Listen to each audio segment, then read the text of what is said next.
अच्छा भाई, यूनिवर्सिटी कब से खुल रही है बाय द वे, ताकि हमारी ऑनलाइन से जान छूटे हैं? जो यूनिवर्सिटी कब से खुल रही है, कोई आइडिया है?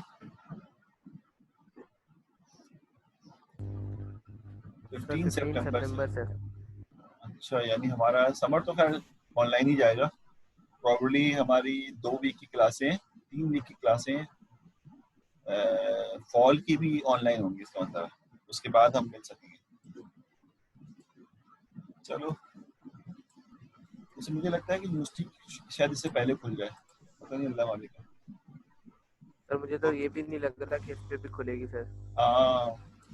लेकिन जो हो बेहतर हो भाई। देखो, लोगों की जिंदगियां, लोगों की मसाइल ज़्यादा इम्पोर्टेंट हैं। जो हमारी पढ़ाई है ये बहुत इम्पोर्टेंट है, लेकिन सेकेंडरी है ना। हमारी सेहत है, जिंदगी है, तो ये सब चीज़ें हैं। घर वाले पर कम से कम घर वाले, अब यकीन करें, अभी आप ऑनलाइन ले रहे हैं, घर वाले टेंशन में नहीं है। ये क्लास अभी इस सिचुएशन में यूनिवर्सिटी में होती है ना, तो हर वक्त घर वाले टेंशन में होते हैं कि बच्चा पता नहीं किस किस से मिल रहा है, वापस आएगा तो क्या करेगा, बस में जा रहा है, इसमें बाइक पे जा रहा है। तो आप तो परेशान होते ही होते, क्योंकि यूनिवर्सिटी की अपनी SOPs होती हैं, किसी से मिल नहीं सकते, दूर रहेंगे, क्लास खत्म होते ही भाग जाओ, कोई कैंटीन शैंटीन नहीं। एक मिसाल दे रहा हूँ, SOP तो इसी तरह होगी।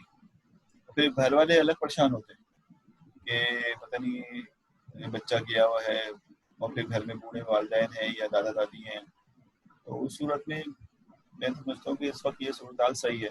ठीक है, हमें वो मज़ा तो नहीं आ रहा, ना ही पढ़ाने में, ना पढ़ने में, ना ही वो तो, लेकिन 70% अचीवमेंट तो फिर भी है। वो डिपेंड करता है आपकी मेहनत, और एक टेंशन से तो रिलीज हो गया ना।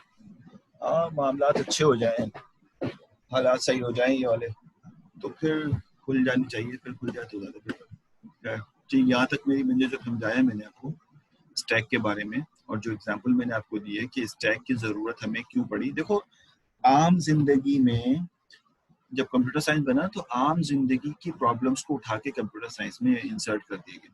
आप यकीन करें, माइक्रो प्रोसेसर आपने IICT में पढ़ा, और आगे भी आप पढ़ेंगे अभी कोल वगैरह के अंदर, कि माइक्रो प्रोसेसर के अंदर जॉब परफॉर्म होने जाती है, और हमें ऐसा लगता है कि एक वक्त में 5 जॉब एक साथ हो रही है, लेकिन हरगिज ऐसा नहीं होता। माइक्रो प्रोसेसर एक वक्त में सिर्फ एक ही इंस्ट्रक्शन को एग्जीक्यूट कर सकता है। 6 इंस्ट्रक्शन को एक साथ कभी नहीं कर सकता। कभी नहीं कहना किसी से गलती से भी, ठीक है ना। मतलब बात एज अ कंप्यूटर साइंटिस्ट गलत बात कह गए तो ये बड़ी। माइक्रो प्रोसेसर एक वक्त में एक इंस्ट्रक्शन एग्जीक्यूट करता है, इससे ज्यादा कर भी नहीं सकता। लेकिन वो इतना फास्ट होता है, इतना फास्ट होता है कि वो 1 नैनो सेकंड के अंदर हजारों इंस्ट्रक्शन कर सकता है, नैनो सेकंड में। तो कितना फास्ट होता होगा।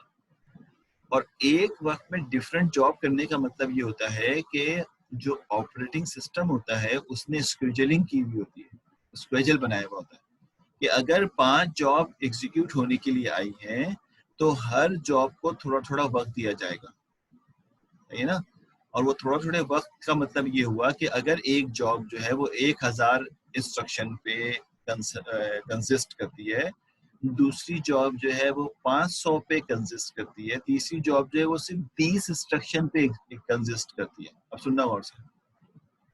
और तीनों जॉबें आगे पीछे एक दूसरे से आगे पीछे आई हैं, बहुत ज्यादा फर्क नहीं है। पहली जॉब आई, दूसरी जॉब आई, तीसरी जॉब आ गई, ठीक है।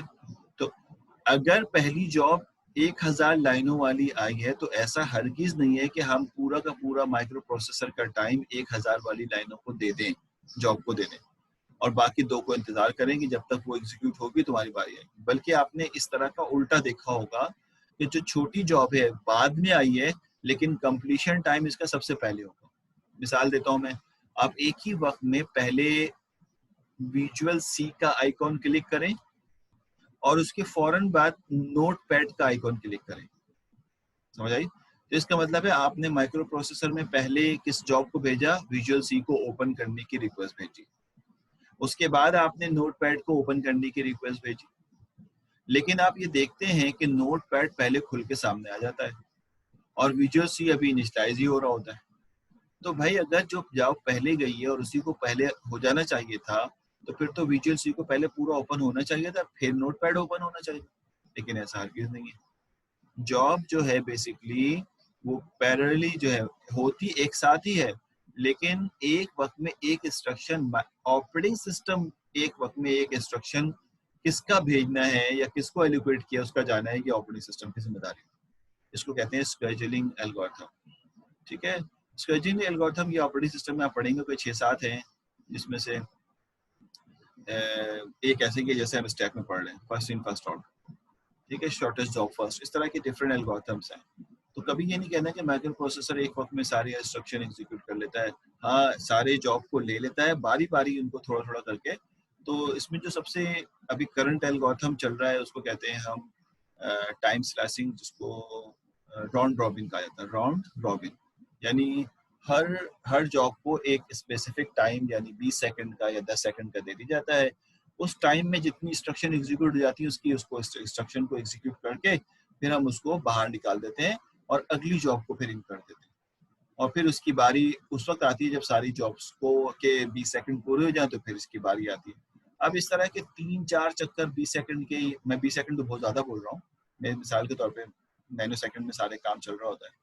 तो वो बेसिकली अब उस सेकंडों का जो साइकिल चलता है जिसमें जो जॉब पहले परफॉर्म हो जाती है वो पहले शुरू हो जाती है, जिसकी इंस्ट्रक्शन ज्यादा होती है वो थोड़ी देर से। तो इस तरह से ये काम जो है चलता है, ठीक है ना। तो इसलिए हमें हर चीज की नॉलेज जो है वो होनी चाहिए। तो मैं आपसे ये कह रहा था कि अभी जो मैं बात आपसे कर रहा था ना कि स्टैक के अंदर इस फंक्शन को स्टोर कर दिया, तो बेसिकली फंक्शन नहीं स्टोर होता बल्कि उसका इंस्ट्रक्शन नंबर स्टोर होता है।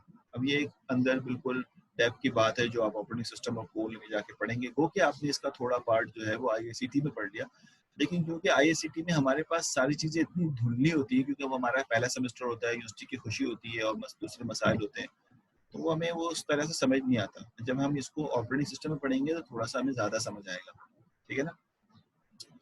तो जो मैं अभी बता रहा था, तो इससे हवाले से स्टैक के हवाले से जो 3 चीजें हैं, इंट्रोडक्शन समझ आ गया। इंट्रोडक्शन का मतलब डेफिनेशन, उसका मतलब ये हुआ कि स्टैक जो है वो लीफो है, ये बताएंगे आप। लीफो है, लास्ट इन फर्स्ट आउट के बेसिस पे काम करता है। जो रास्ता इन होने का वही रास्ता बाहर होने का है, ठीक है। और तीसरी बात ये कि जब कोई स्टैक इनिशियलाइज होता है तो मेनली 2 चीजें इनिशियलाइज होती हैं। नंबर 1 एरे मेमोरी में, और नंबर 2 एक वेरिएबल जो कि इसको मैनेज करता है, उसके टॉप वेरिएबल। और साथ में इसके अंदर 2 ऑपरेशन होते हैं। स्टैक में सिर्फ 2 ऑपरेशन होते हैं इसके बिल्ट इन ऑपरेशन, एक पुश है और एक पॉप है, जिसको हम अपनी जबान में इंसर्शन और डिलीशन कहते हैं। पुश के वक्त हमें सिर्फ डेटा बताना होता है, क्या डेटा पुश करना है, हमें किस जगह पुश करना है ये बता नहीं सकते हम। और पॉप में हम ये नहीं बताते कि क्या पॉप करना है, top of the stack pop हो जाता है, हमें इसकी जरूरत ही नहीं है कि क्या चीज पॉप करनी है बताएं। एरे में हमें बताना होता है कि किस लोकेशन से डेटा निकालना है, लेकिन स्टैक में नहीं बताना होता किस लोकेशन। बाय डिफॉल्ट है टॉप ऑफ द स्टैक बाहर निकलेगा।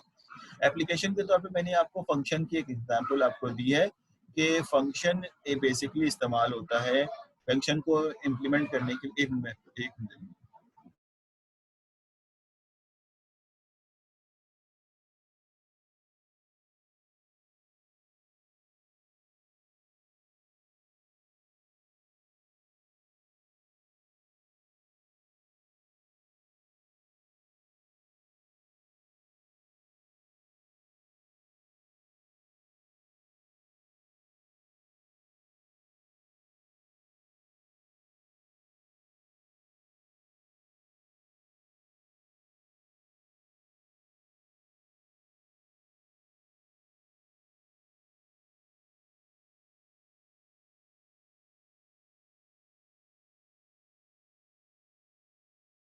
हाँ, तो मैं कह रहा था कि ये बेसिकली और इस तरह के दूसरे और भी बहुत सारे एप्लीकेशन है जहाँ इस्तेमाल करेंगे। उन एप्लीकेशन को जब आप इस्तेमाल करेंगे तो पुश एंड पॉप, जैसे अभी सागल ने पूछा, पुश एंड पॉप मेथड इस्तेमाल किया। जैसे अभी भी जब आप ए को स्टैक में भेजेंगे तो पुश का मेथड इस्तेमाल करेंगे और कुछ इस तरह लिख रहे होंगे। मैं ये एग्जांपल के तौर पे लिखता हूँ, एक्चुअल कोड थोड़ा इससे डिफरेंट होता है जो आप कोड की सूरत में आप लिखते हैं। तो आप यूँ लिख रहे होंगे मिसाल के तौर पे मिसाल ए बी सी, ठीक है, A B C dot push, A B C dot push, और ये आ जाएगा एरे ऑफ ए, ठीक है, इस तरह से लिखेंगे आप। तो इसका मतलब ये होगा कि abc डॉट पुश, यानी आपने abc स्टैक के अंदर पुश करना है और किसको पुश करना है, a को पुश करना है, ठीक है। अच्छा, इंटरेस्टिंग बात क्या है, जब फंक्शन का मेथड चलता है, फंक्शन के अंदर फंक्शन, फिर उस फंक्शन के अंदर दूसरा फंक्शन, फिर फंक्शन के अंदर फंक्शन, तो हमें तो नजर ही नहीं आता कि ये सारा कुछ हो रहा है, हम ना देख पाते हैं ना कुछ कर पाते, लेकिन होता सारा ऐसा ही है कि वो उसके अंदर यानी जो कोर प्रोग्रामर है जिन्होंने फंक्शन के लिए कोड लिखा है, देखो ये सारे कंपाइलर के अंदर कोड लिखे हुए हैं, जिन्होंने कोड लिखा है उन्होंने स्टैक को इम्प्लीमेंट करके ये सारी चीजें बताई, तो मैं उसको एक्सपेंड करके आपको दिखा रहा हूँ कि वो इस तरह से काम करता है। abc dot push A of this, इसका मतलब ये होगा कि ए जो मेथड है उसको स्टैक में abc में रख दो, और इस पुश के पीछे भी, अब देखो इस पुश के पीछे भी एक मेथड कॉल होगा जो पुश का मेथड है, जो हम लिखेंगे थोड़ी देर में। ये पुश बताएगा कि मुझे स्टैक, तो स्टैक जो कि मेन मेमोरी में होगा और जिसका नाम बेसिकली एबीसी होगा, वो मेंटेन हो रहा होगा। अगर ये एरिया पहले से फेल है, ये एरिया पहले से फेल है, मिसाल दे रहा हूँ, तो टॉप जो है वो यहाँ पे मेंटेन, सॉरी जब आखिरी फेल होता है वहां पे टॉप मेंटेन होता है, तो टॉप जो है यहाँ मेंटेन हो रहा होगा। अगर कोई पुश का नाम आएगा तो टॉप में एक इजाफा होगा और वो उसको यहाँ जाके डाल देगा, ठीक है ना।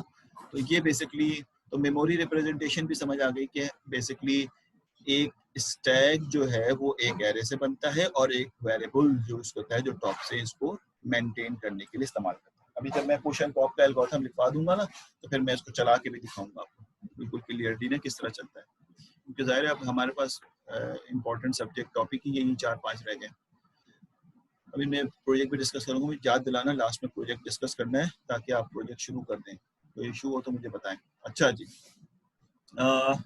ये तो समझ में आ गई ना बातें, तो ये सारी वो बातें हैं। अब आइए, यानी हमने जो 4 लाइनों का टारगेट बनाया हुआ है, बाहर पर मैं पता नहीं कितनी दफा लिख चुका हूँ, आप भी कहते हो बोर हो गए सर लिख लिख के, सर बोर नहीं होते। इंट्रोडक्शन नंबर 2, ठीक है, जब आप कभी पढ़ाओगे ना तो आप सोचना ऐसे ही पढ़ाना है मुझे। Memory representation. अच्छा, मैं ये समझता हूँ कि बच्चों को हर चीज जो पढ़ाए है ना क्लियर हो कि भाई उनको किस डायरेक्शन में पढ़ना है, उनके लिए एम्बिग्यूटी ना हो कि भाई अभी हम पढ़ रहे तो किस जगह की बात हो रही है, कौन से बारे में बात हो रही है। एक एक चीज आपको क्रिस्टल क्लियर होनी चाहिए कि ये इस वक्त हम स्टैक पढ़ रहे हैं और स्टैक के अंदर हमें ये 4 चीजें पढ़नी है, इसमें से क्या मिस हो गया वो आप हमें बता दें, ठीक है। तो आपको जब अभी मैं अगर ये चीज 4 चीजें नहीं बताता तो आपको समझ ही नहीं आता कि ये जो मैं एरे और टॉप की बात कर रहा हूँ तो वो किस एरिया में बिलोंग करता है। तो वो मेमोरी रिप्रेजेंटेशन की बात है। एरे में 2 मेथड होते हैं, लास्ट इन फर्स्ट आउट होता है, ये किसी बात इंट्रोडक्शन की बात हो रही है।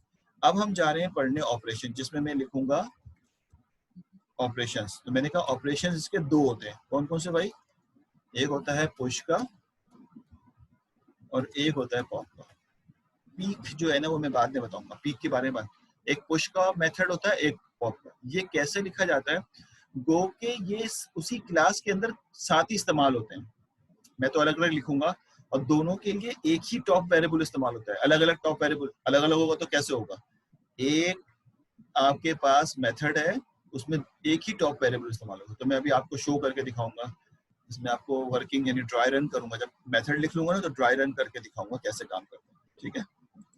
अच्छा जी, तो सॉरी, ये तो समझ में आ गई बात है। अब ये स्लाइड पे आ जाओ। स्लाइड की सारी चीजें जो हमने अभी पढ़ी वो सारी चीजें यहाँ पे एग्जिस्ट करती हैं। नंबर 1,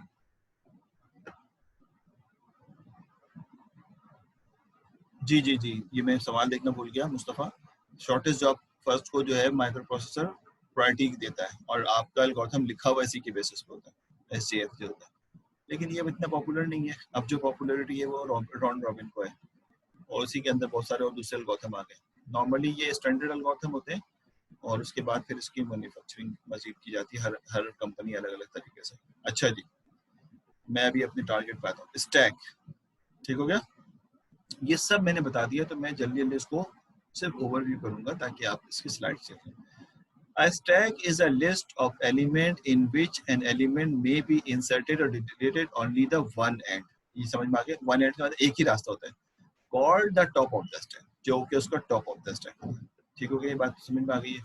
उसका कहता है कि the following two basic operation associated with the stack, push and pop. Push means insertion and pop means basically deletion. अब मैं जो बता रहा हूँ ना, इसको और सुनना।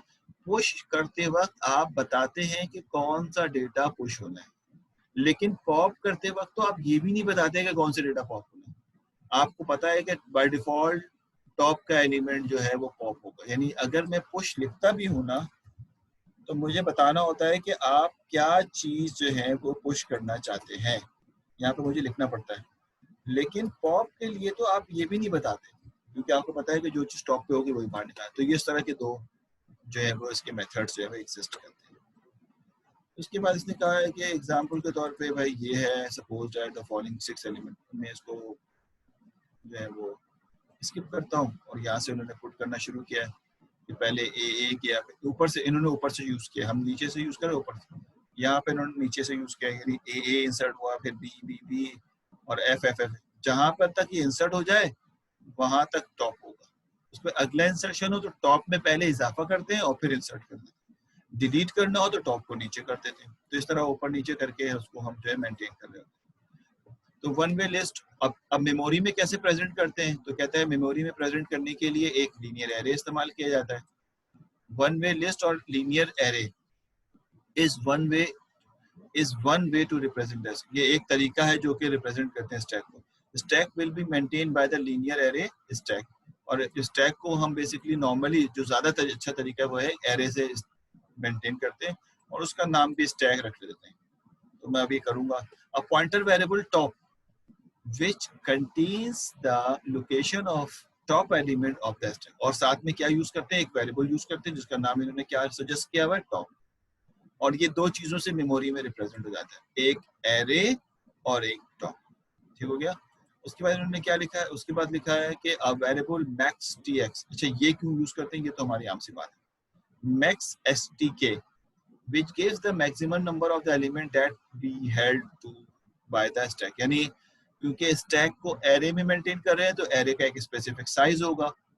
अगर मिसाल के तौर पे आपने स्टैक 10 साइज का किया है तो मैक्स साइज 10 हो जाएगा। ठीक है? तो ये बेसिकली हम यहाँ पे इसको यूज करते हैं। The condition of the top is equal to 0 और top is equal to null will indicate that the stack is empty। ये बहुत इंपॉर्टेंट बात है कि स्टैक के अंदर टॉप में अगर 0 लिखा हुआ हो या टॉप में null हो तो ये एम्प्टी होगा। ये बात जो लिखी मैं आपको अभी यहाँ पे डायग्राम से समझाता हूँ। मिसाल के तौर पे ये जो लाइन लिखी है ना, सेकंड बुलेट पॉइंट, मिसाल के तौर पे किसी ने कहा इंटीजर, ठीक है, स्टैक ABC 5 साइज इनिशियलाइज कर लिया। ठीक हो गया भाई? अब आप मुझे बताइए कि इसकी अगेंस्ट में जो इनिशियलाइजेशन होगी वो कैसे होगी? यह मैं आपको बता चुका हूँ कि इसके अगेंस्ट में जो इनिशियलाइजेशन होगी वो इस तरह होगी कि आपके पास एक मेमोरी में एरे जो है वो इनिशियलाइज हो जाएगा, जो जैसे नॉर्मल एरे होता है। ये 5 साइज का 1 2 3 4 एंड 5, 1 2 3 4 एंड 5, ये लिखने में मुश्किल होती है, 5। ठीक है? और क्योंकि ये अभी अभी इनिशियलाइज हुआ है तो इसमें ना तो कोई डेटा होगा, ना पुश होगा, ना पॉप, यानी डेटा कोई भी नहीं होगा। अच्छा, हमने कहा कि टॉप उस वाले सेल को मार्क करेगा जिसमें पहला डेटा होगा। अभी डेटा है तो है ही नहीं, तो टॉप किसको मार्क करेगा? तो याद रखना कि जब इनिशियलाइज करते हैं तो उस वक्त एरे बिल्कुल एम्प्टी होता है, एरे सारा का सारा एम्प्टी होता है। और इस सूरत में जो आपका टॉप वेरिएबल होता है ये हमेशा उस इंडेक्स को इंडिकेट करता है जिससे बेसिकली एरे शुरू हो रहा हो उससे कम। यानी मैं अगर उसको सही तरीके से लिखूं तो भी याद होना, तो मैं इसको लिख सकता हूं लोअर बाउंड -1। क्या इंटरेस्टिंग बात लिखी है, लोअर बाउंड -1। यानी जब आपके पास जैसे ही कोई प्रोग्रामर स्टैक को इनिशियलाइज करता है। तो दो काम होते हैं इसके अगेंस्ट में, एक तो ये कि एरे में उतने साइज का एरे बन जाता है, दूसरा ये कि टॉप वेरिएबल में एक वैल्यू चली जाती है जो लोअर बाउंड -1 होती है। अगर एरे 1 से शुरू हो रहा है, ठीक है, अगर एरे 1 से, जैसे मिसाल के तौर पे और ओरेकल लैंग्वेज है, मैटलैब लैंग्वेज है, ये दोनों लैंग्वेजेस में एरे 1 से शुरू होता है। तो अगर इनमें कोई स्टैक कॉल हुआ होगा तो वो टॉप जो इनिशियली जब इनिशियलाइज हुआ होगा तो 0 हो जाएगा। क्यों? Lower bound 1, 1 - 1 0। लेकिन अगर यही काम सी शार्प में हुआ होगा कि आपने कोई स्टैक इनिशियलाइज कराया सी शार्प के अंदर, तो सी शार्प में अगर ये फॉर्मूला अप्लाई हो तो सी शार्प का जो एरे है, मैं अगर इसको सी शार्प के हिसाब से लिखूं तो सी शार्प का एरे जो है वो कहाँ से शुरू होता है भाई? 0 से। तो ये 0 होगा, ये 1 होगा, ये 2 होगा, ये 3 होगा, ये 4 होगा। राइट साइड वाला वो है जो 1 से शुरू हो रहा है। मैं ऐसे एहतियातन मैंने, तो यकीनन टॉप में क्या चीज होनी चाहिए? टॉप में वो होगा, टॉप 0 को मेंशन नहीं करेगा, हमेशा इससे इनिशियली टॉप इससे एक कम को करेगा। लोअर बाउंड -1 यानी 0 - 1, 0 - 1 तो किसके बराबर हो जाएगा? -1। अब दोबारा सुन लो गौर से क्या क्या, ये जो 0 इसने लिखा है ना, ये इसने लिखा है कि इसके जहन में है कि एरे 1 से शुरू हो रहा है। लेकिन अगर सी शार्प में एरे 0 से शुरू हो रहा है तो इनिशियली टॉप में -1 होगा, यानी एम्प्टी एरे स्टैक की सूरत में टॉप हमेशा इसके लोअर इंडेक्स से एक कम होता है। समझ आई बात है?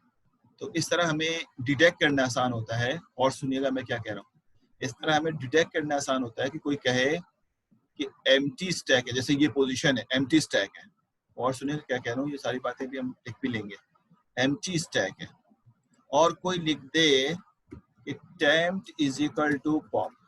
अब मुझे बताइए, अगर कोई इस वक्त अभी आपने स्टैक को इनिशियलाइज किया, किसी चीज को पुश नहीं किया और किसी ने पॉप की क्यूरी चला दी, तो क्या होगा?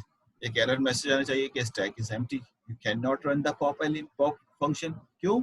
Stack empty. अब सवाल पूछेगा कि स्टैक एम्प्टी को आपने डिटेक्ट कैसे किया?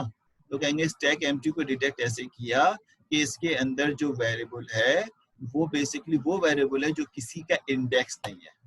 -1 किसी का इंडेक्स नहीं है या 0 किसी का इंडेक्स नहीं है। इस तरह डिटेक्ट किया। तो हमें इसका मतलब एज अ कोर प्रोग्रामर बहुत अच्छा फर्निश कोड लिखना चाहिए जिसमें इस बात को मैं इंडिकेट कर रहा हूं कि अगर कोई एम्प्टी स्टैक के अंदर पॉप चला दे तो हम एज अ कोर प्रोग्रामर उसको मैसेज दें कि स्टैक एम्प्टी, आपने गलती कर दी, ना कि हमारा कोड ब्लास्ट कर जाए। ऐसा नहीं होना चाहिए। सारे हैंडलिंग हम करके बैठे, समझ आई? इसी तरह से अगर एरे की सारी पोजीशन भर जाए, यानी स्टैक की ये पोजीशन भी फिल हो जाए, ये पोजीशन भी फिल हो जाए, ये सारी पोजीशन फिल हो जाए और टॉप यहाँ पर आ जाए, इसका मतलब है टॉप यहाँ पर आ जाने का मतलब है टॉप जो ये लिखा हुआ मैक्स एक्सटीके की तरफ आ जाए, MAX मैक्स एक्सटीके तक पहुंच जाए, हायर वैल्यू तक पहुंच जाए। तो उसके बाद कोई कहे कि मुझे इंसर्ट करना है, पुश करना है, तो आप उसको प्रॉपर मैसेज दें कि स्टैक जो है वो ऑलरेडी फुल हो चुका है, आप इसमें से जब तक कोई चीज निकालेंगे नहीं तो ये फुल है। तो ये दो मैसेजेस भी हमारी तरफ से जाने चाहिए ना भाई, ठीक है ना? बात समझ आ रही? तो हमारे से मुराद है हम आप कोर प्रोग्रामर हैं, हमारी बनाई हुई चीज लोग इस्तेमाल करेंगे, कितनी खुशी होगी ना। इतनी कसरत से स्टैक इस्तेमाल होता है, आपको अंदाजा नहीं है। और जिन्होंने इसको डेवलप किया होगा कितने खुश होंगे कि जो हमारी बनाई हुई स्टैक चीज़ लोग इस्तेमाल करते हैं। हम भी सोचें कि हमारा बनाया हुआ चीज़ जो है वो लोग इस्तेमाल करेंगे इंशाल्लाह आगे आने वाले वक्तों में। कोर प्रोग्रामर बनना आसान नहीं है, लेकिन जब बन जाए तो उसके बाद आपके पास मजे ही मजे आपके।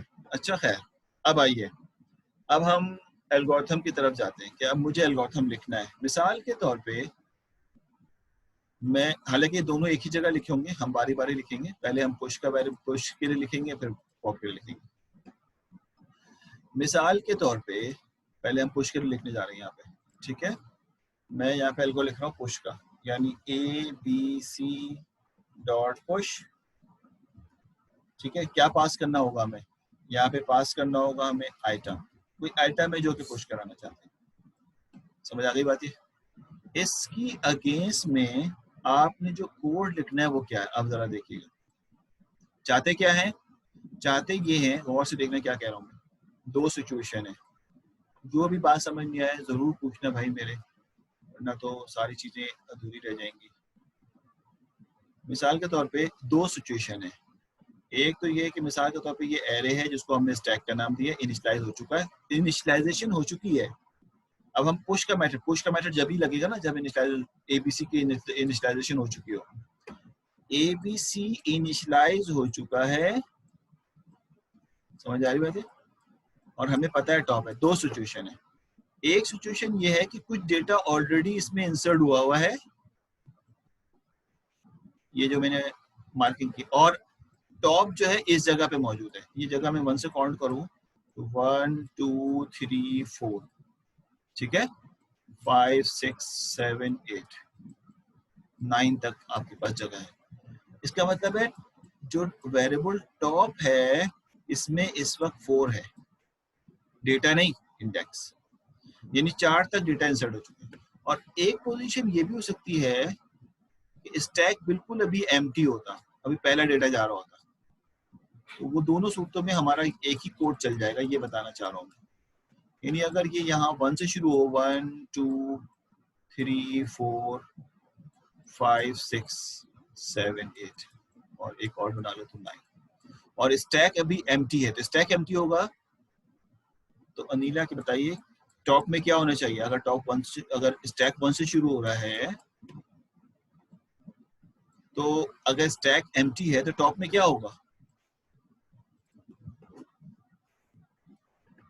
वाह वाह वाह, भाई जबरदस्त, वैसे पूछा मैंने अनिला से, ये होगा 0, ठीक है। क्यों, ये इस, हाँ सही है, बिल्कुल सही है।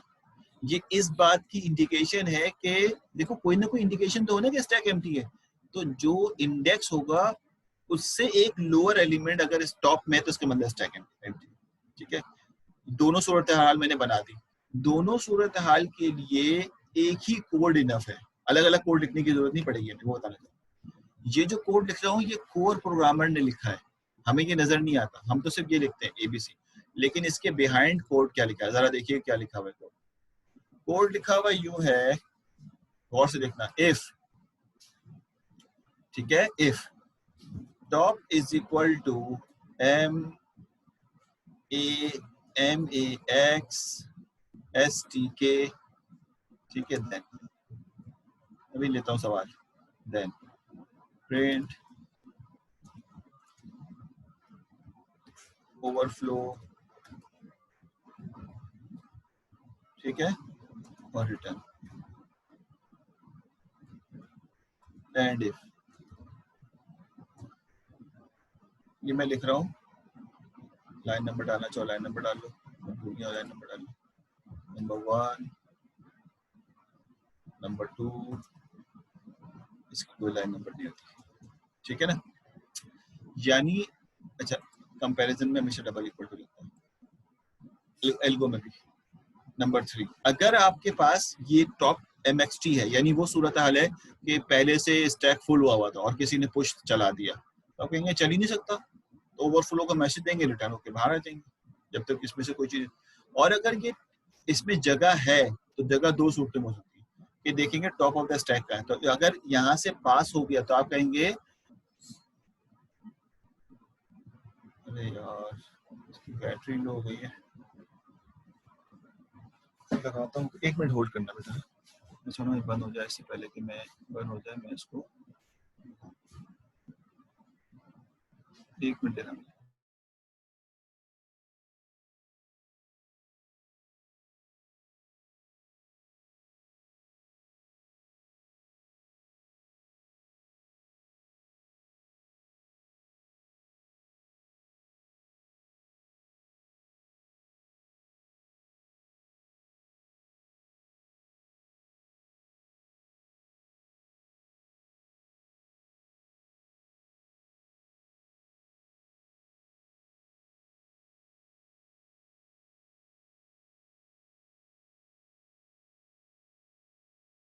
अच्छा भाई सही, थैंक यू। तो अब अगर ये ओवरफ्लो नहीं है, जैसे कि तुम्हें डायग्राम में नजर आ रहा है कि शायद ये दो कंडीशन है, कि या तो पहला डेटा इंसर्ट हो रहा है या बीच में कहीं यानी टॉप पे इंसर्ट हो रहा है, जहां तक है उसके ऊपर जा रहा है। तो इसके लिए मुझे करना क्या होगा, गौर सुनना, मुझे करना ये होगा कि सबसे पहले टॉप में एक इजाफा करो ताकि वो जगह मिले जहां पे इंसर्ट करना है। मिसाल के तौर पे अगर मैं लिखता हूँ, पहले लिखता हूँ मैं टॉप इज इक्वल टू, ठीक है, टॉप प्लस 1। इससे क्या होगा कि इस अगर ऊपर 1 और 2 से निकल गए यानी ओवरफ्लो नहीं है, तो अब आपके पास इस लाइन नंबर 3 से क्या होगा, लाइन नंबर 3 से क्या होगा कि इस वक्त करंटली टॉप में जो है उसमें एक इजाफा कर दो। अगर टॉप में 0 है तो 1 हो जाएगा। 1 होने का मतलब क्या होगा मेरे भाई, 1 होने का मतलब ये होगा कि अब आप लाइन नंबर 3 की वजह से यहाँ पॉइंट करने लग जाएंगे। और अगर ये वाली सिचुएशन नहीं है, ये वाली सिचुएशन है, तो 4 के बजाय आप कहाँ पॉइंट करने लग जाएंगे, 5 पे पॉइंट। क्यों, जगह है आपके पास, तो आप यहाँ पॉइंट करने लग जाएंगे। समझ में आई बात है, टॉप यहाँ पॉइंट करने लग जाएगा।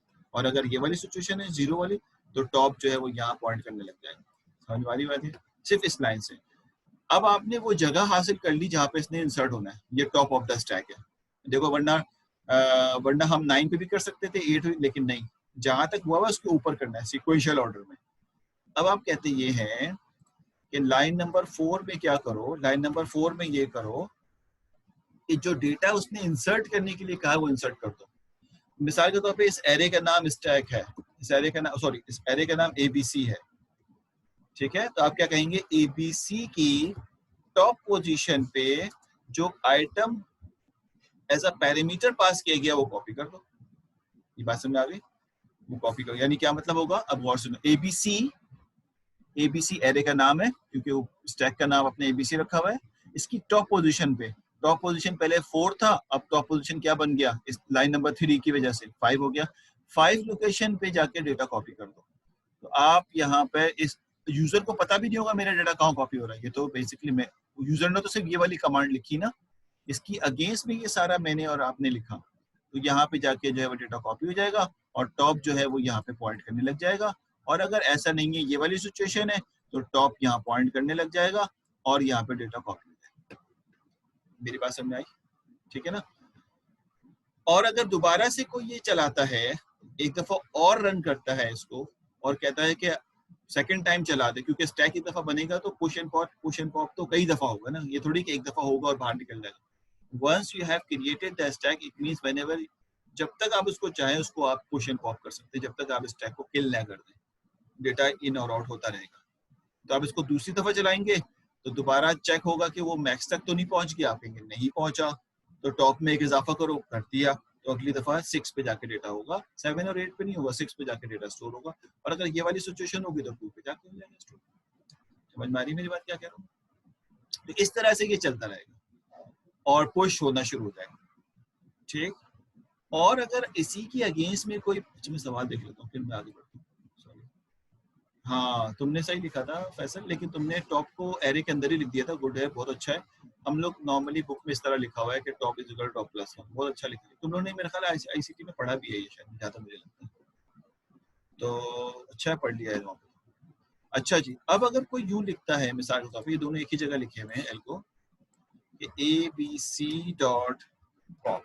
अच्छा इंटरेस्टिंग बात ये है कि पॉप के लिए मुझे बताना नहीं होता कि क्या इंसर्ट करना है। हाँ ये जरूरी होता है कि मैं जो पॉप कर रहे हैं वो डेटा अपने प्रोग्रामिंग में कॉपी कर लूँ। पॉप हमेशा डेटा लेके आता है एरे से, तो मैं उसको किसी वेरिएबल में स्टोर कर लेता हूँ। तो नॉर्मली इस तरह लिखा जाता है, जब भी पॉप करते हैं ना इस तरह लिखते हैं। पुश में हम आइटम पास करते हैं और इसमें हम इसको रिटर्न लेते हैं। तो हमने लिखा abc डॉट पॉप, ये तो समझ में आ गई होगी बात। इसके पीछे चलेगा क्या, यानी मुझे, मैं और आप अगर एज अ प्रोग्रामर चलाते तो हमें तो पता ही नहीं होता इसके पीछे वर्क क्या हो रहा है, लेकिन एज अ कोर प्रोग्रामर हमें पता है कि हमें क्या करना है इसके पीछे। तो हम क्या करेंगे, सबसे पहले चेक करेंगे कि स्टैक कहीं एम्प्टी तो नहीं है।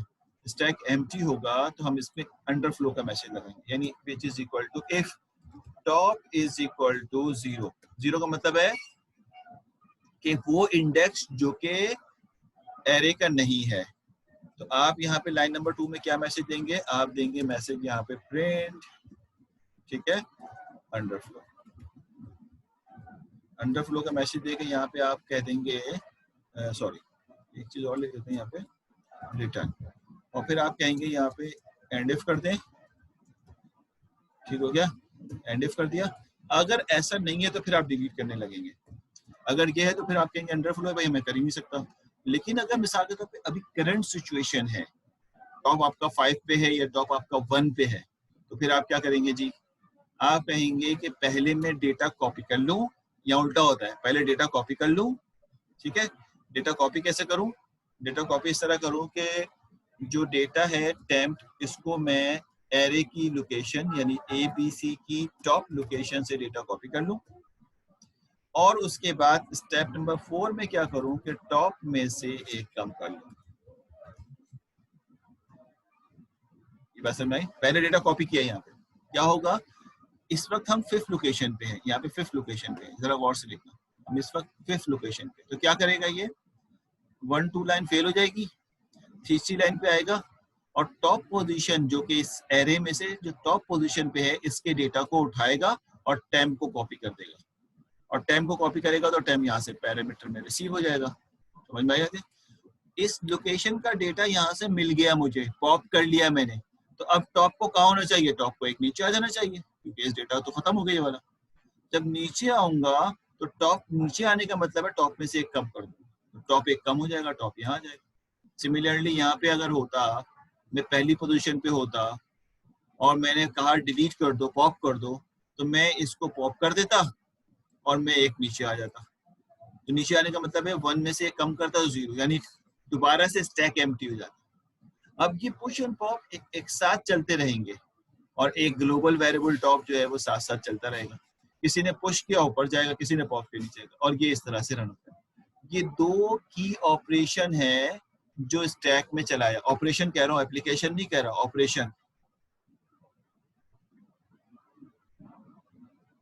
हाँ, ये तुम्हारा सवाल अच्छा है, लेकिन देखो मैं कहता हूँ ना, as a computer science student बहुत सारी बातें हमें कैसे पता होनी चाहिए, इस तरह की पता होनी चाहिए। इनका सवाल ये है, सुनिए गौर से, इनका सवाल ये है, मैं इसको येलो कर देता हूँ ताकि सवाल का जवाब येलो से दे रहा हूँ, समझ लेना। मिसाल के तौर पे मेरा टॉप जो है वो 4th पोजीशन पे था, ये टॉप था मेरा 5th पोजीशन पे, ये 5वीं पोजीशन पे, ठीक है। मैंने पॉप कॉल की, सुनिएगा क्या कहना चाह रहे हैं, तो उसका जवाब दे रहा हूँ मैं। इन्होंने सवाल पूछा है कि ये डिलीट तो हो नहीं रहा, तो फिर आप डिलीट कह रहे हैं, मैं उसका जवाब दे रहा हूँ। आपने पॉप कॉल किया, आपने कहा 1 और 2 फेल हो गया क्योंकि डेटा डिलीट हो सकता है, फिर आपने टॉप के इस डेटा को टेम्प में कॉपी कर लिया, कॉपी किया है मैंने, डिलीट नहीं कहा, कॉपी कर लिया। ये जो ABC टॉप का मतलब होता है, यहाँ से डेटा उठाओ और टेम्प को दे दो, और ये टेम्प यहाँ से पैरामीटर लेके पास कर देता है, ठीक हो गया। और उसके बाद एक नीचे आ जाओ, यानी यहाँ पे आ जाओ। अब टॉप जो है वो यकीनन कहाँ पे आ गया होगा, टॉप इज इक्वल टू 4 हो गया होगा, पहले 5 था, अब टॉप 4 हो गया, ये यहाँ पे नहीं होगा। अब आपका पॉइंट यहाँ पे हो रहा है, जबकि ये डेटा डिलीट नहीं हुआ, तो याद रखना टॉप जहां तक मौजूद है और उससे नीचे वाले डेटा बेसिकली इंपॉर्टेंट है, इंफॉर्मेशन है, इसके ऊपर डेटा है या नहीं है, ये गार्बेज है।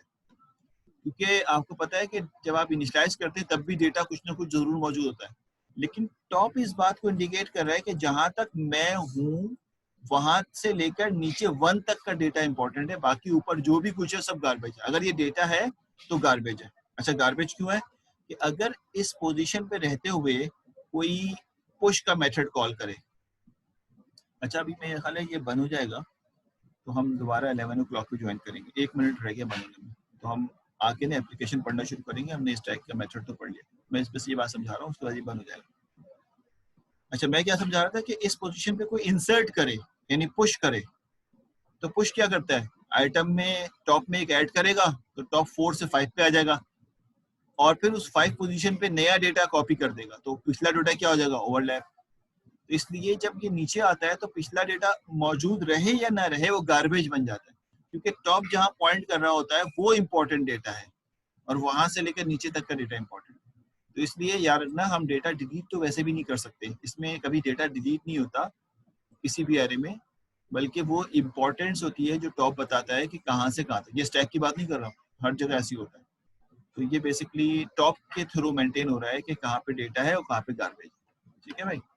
तो अभी हम यहाँ तक रखते हैं, हमने पुश एंड पॉप पढ़ लिया है, बहुत स्टैंडर्ड और बहुत छोटे से एल्गोरिथम है। हमने 3 चीजें पढ़ ली हैं, नंबर 1 इंट्रोडक्शन, मेमोरी प्रेजेंटेशन और ऑपरेशन।